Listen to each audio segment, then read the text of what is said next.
Assalamualaikum warahmatullahi wabarakatuh.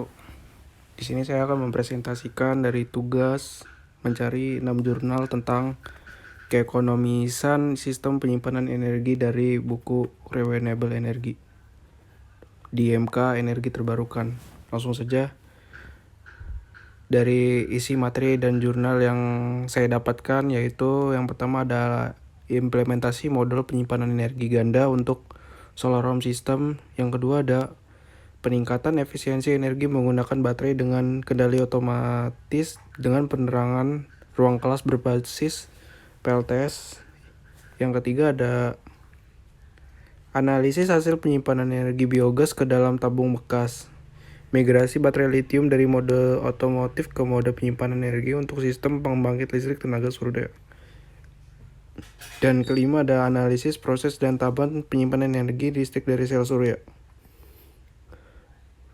Langsung saja, yang pertama ada implementasi penyimpanan energi ganda untuk solar home system. Dari abstraknya, solar home system SHS adalah aplikasi pembangkit listrik tenaga surya yang menggunakan photovoltaik atau PV sebagai energi terbarukan yang dipasang di perumahan. SHS membutuhkan penyimpanan energi untuk menyimpan energi yang dihasilkan oleh PV. Ada banyak penyimpanan energi yang dapat digunakan, tetapi sebagai besar SHS menggunakan baterai sebagai penyimpanan energi. Dalam penelitian ini, kami menggunakan sistem penyimpanan ganda, seperti penyimpanan yang dipompa sebagai penyimpanan energi hidro dan baterai. Studi ini mengusulkan modul juga dikenal dengan Solar Charge Control atau biasa disebut SCC, yang dapat mengubah energi yang ditangkap oleh PV atau fotovoltaik dan penyimpanan energi menjadi penyimpanan energi yang ganda atau baterai dalam penyimpanan di pompanya tersebut. SCC mengoptimalkan kinerja PV dengan menemukan atau melacak titik daya maksimal, juga dikenal dengan Maximum Power Point Tracking atau MPPT. Kemudian ada pendahuluannya di situ. Dalam jurnalnya, SHS merupakan pengaplikasian dari pembangkit listrik tenaga surya menggunakan fotovoltaik sebagai energi terbarukan yang biasanya dipasang di perumahan. Pada umumnya, sistem ini membutuhkan penyimpanan energi listrik yang dihasilkan oleh PV. Metode penyimpanan energi listrik yang paling sering digunakan adalah baterai. Namun harga baterai yang mahal dan daya tahan yang singkat membuat beberapa negara seperti Jepang menggunakan teknologi pumped storage atau penyimpanan dari potensi air. Dari metode penelitiannya yang dari jurnal ini, sistem yang dirancang adalah DC converter tipe switching berupa synchronous buck convert untuk mengatur besarnya level tegangan yang masuk ke sistem penyimpanan energi berupa dua buah baterai, yaitu sebesar 12 volt dengan kapasitas masing-masing 12 Ah serta sistem penyimpanan energi potensi air menggunakan pompa air DC 12 volt. Dari hasil pembahasannya, pengujian performasi dari algoritma MPPT yang telah dirancang dilakukan dengan membandingkan daya yang dihasilkan oleh sel surya dan dapat disimpan oleh baterai ketika menggunakan algoritma PPT. Hasil pengujian yang ditunjukkan pada gambar di slide berikutnya, jumlah daya yang disimpan baterai apabila menggunakan algoritma sebesar 182 watt-hour dengan efisiensi sebesar 83,78%. Ini dia gambarnya dari desain sistem dari synchronous buck convert menerima tegangan dan arus yang dihasilkan oleh PV sensor yang berupa sensor tegangan dan arus membaca dengan tegangan yang masuk. Kemudian ada MOSFET. Di dalam MOSFET itu sinyal dari komponen yang sangat penting dalam merancang synchronous buck convert. Fungsinya untuk power switch device yang memiliki keunggulan dalam hal switching frekuensi yang sangat tinggi dan rugi-rugi switchingnya yang sangat rendah.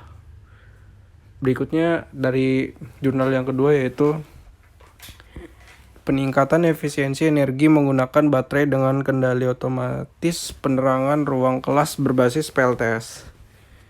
Dalam abstraknya yaitu makalah ini menunjukkan hal simulasi dari prototipe sistem kontrol pencahayaan otomatis. Sistem ini menggunakan sumber tegangan AC yang berasal dari supplier energi pembangkit listrik tenaga surya berbasis baterai. Otomasi sistem kontrol pencahayaan bertujuan untuk meminimalisir energi konsumsi penggunaan baterai untuk lampu penerangan ruangan dengan memanfaatkan cahaya yang berasal dari ruangan. Kemudian pokok materinya yaitu dari pendahuluannya di lingkungan pendidikan terutama pada proses kegiatan belajar mengajar. Sistem pencahayaan dalam hal ini lampu penerangan mendominasi dalam mengkonsumsi energi listrik. Setelah diamati, pemborosan energi dalam menggunakan lampu penerangan di ruang kelas disebabkan oleh pemakaian yang kurang disiplin atau tidak efisiensi. Dalam artian di sini dikarenakan faktor human error. Teorinya yaitu penerangan ruangan merupakan hal yang penting bagi manusia pada saat belajar di dalam suatu ruangan. Sehingga manusia merasakan kuat penerangan yang sesuai untuk kegiatan yang dilakukan. Penerangan di dalam sebuah gedung dapat memanfaatkan sumber penerangan yang berasal dari alam maupun dari sumber penerangan buatan. Namun karena kondisi dari arsitektur bangunan, seringkali sumber penerangan dari alam tidak dapat dimanfaatkan dengan memadai. Komponen sistem dari PLTS-nya yaitu panel surya merupakan suatu alat yang dapat mengubah energi radiasi matahari secara langsung menjadi energi listrik. BCO adalah peralatan elektronik yang digunakan untuk mengatur arus searah yang diisi ke baterai dan diarahkan ke dalam beban tersebut. Dari sini hasil analisis dari penyimpanan energinya, yaitu penyimpanan energi biogas ke dalam tabung bekas. Dari abstraknya, biogas merupakan gas yang dihasilkan oleh aktivasi aerobatik atau fermentasi dari bahan-bahan organik. Dengan melihat kondisi di lapangan bahwa energi biogas yang tidak dimanfaatkan akan terbuang percuma, maka dibuatlah penelitian yang rangkaian instalasi biogas supaya dapat menyimpan hasil biogas kotoran hewan dan dimanfaatkan sesuai kebutuhan. Dari ringkasan materinya yaitu di bagian pendahuluannya banyak ya gas yang terbuang akibat kelebihan dan tampungan yang kita manfaatkan dalam sebuah tabung. Pada saat ini sudah tersebar luas energi biogas dari kotoran hewan dan instansi biogas dari bahan beton maupun fiber. Gas yang sudah dihasilkan dari masing-masing instalasi tersebut sudah dapat dimanfaatkan dan kebutuhan keluarga seperti memasak dan sebagai penerangannya. Dari landasan teori yang saya dapat di sini yaitu limbah dari kotoran sapi ternyata mempunyai manfaat yang sangat tinggi. Menurut Zainal Arifin 2013, kotoran sapi merupakan substrasi yang paling cocok sebagai sumber penghasil biogas karena telah mengandung bakteri penghasil gas metana yang terdapat dalam perut ruminansia. Dari kesimpulan yang saya dapat berdasarkan analisis data dan pembahasan, maka dapat disimpulkan bahwa tabung bekas refrigerasi dapat dimanfaatkan kembali sebagai alat untuk menampung biogas. Pengisian biogas dalam tabung refrigerasi dibantu dengan kompresor yang dirangkai dengan alat yang lain. Dari sini proses dari kompresi biogasnya yaitu pada gambar berikut. Jika suatu gas diopresi, maka berarti ada energi mekanik yang diberikan di keluar kepala gas. Energi diubah menjadi energi panas sehingga temperatur gas naik.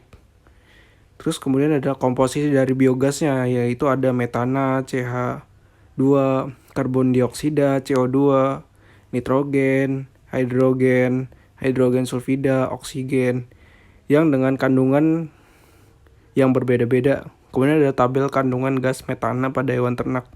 Ada ayam, perbandingannya yaitu 15, sapi 25, kuda 25. Sementara manusia 6-10. Dan berat keringnya yaitu 6,3 bagi ayam dan manusia 6,0. Kemudian di sini juga ada perbandingan waktu pengisian massa gasnya. Lanjut. Di jurnal berikutnya adalah migrasi baterai lithium dari mode otomotif ke mode penyimpanan energi untuk sistem pembangkit listrik tenaga surya. Dari baterai lithium dapat bekerja pada dua mode operasi yaitu mode otomotif, MO, dan mode penyimpanan energi. Kerja MO untuk mengasut mesin kendaraan dengan arus besar pada periode sesaat, sedangkan kerja MP berfungsi menyimpan dan memasak energi listrik kepada beban dalam jangka waktu yang tertentu. Dalam ringkasan materinya, pendahuluannya yaitu sistem penyimpanan energi dapat dilakukan dengan menggunakan baterai dan superkapasitor. Sistem penyimpanan energi listrik menggunakan baterai elektrokimia. Yang paling umum digunakan pada saat ini selain berfungsi sebagai energi, baterai juga dapat sebagai pemasok energi dari mesin dan sumber energi dari perangkat listrik di dalam kendaraan tersebut. Kemudian ada lagi yaitu baterai metode energi, state of health, dan hasil pembahasannya grafik efisiensi baterai Li-ion 60 ampere hour ditunjukkan pada gambar berikut. Untuk mendapatkan data charge yang discharge baterai pada metode otomotif. Analisis proses dalam tahapan penyimpanan energi listrik dan sel. Jika diperhatikan kondisi bumi kita tepatnya sangat mengkhawatirkan karena pencemaran efek rumah kaca ya.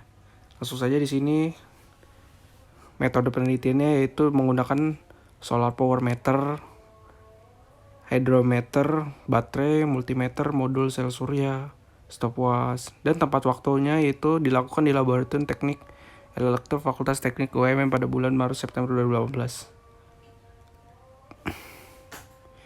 Di sini aja langsung gambar jurnal yang bisa saya dapatkan yaitu dari struktur konstruksinya, yaitu dari modul sel surya ini. Terus ada juga sistem-sistem dari pembangkit listrik tenaga suryanya. Kemudian profil baterainya. Itu saja yang bisa saya sampaikan. Kurang lebihnya mohon maaf. Wassalamualaikum warahmatullahi wabarakatuh.